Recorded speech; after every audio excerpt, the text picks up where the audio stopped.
wina afune asafune, alimi agula fetereza mochipa chaka chino.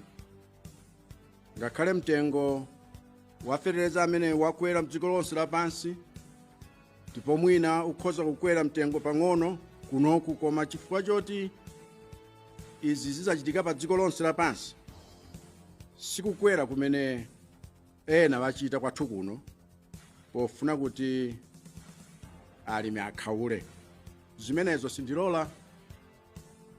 Chachiwiri, sindilola kuti wina achotse dzina la banja lina lilonse olo mudzi wina uliwonsewo pa mndandanda wa anthu omwe atagule fetereza ochipapo.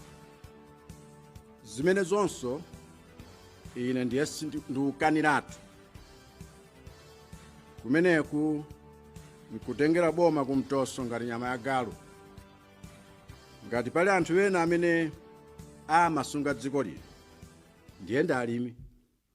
Ndipo ngati pali anthu amene ine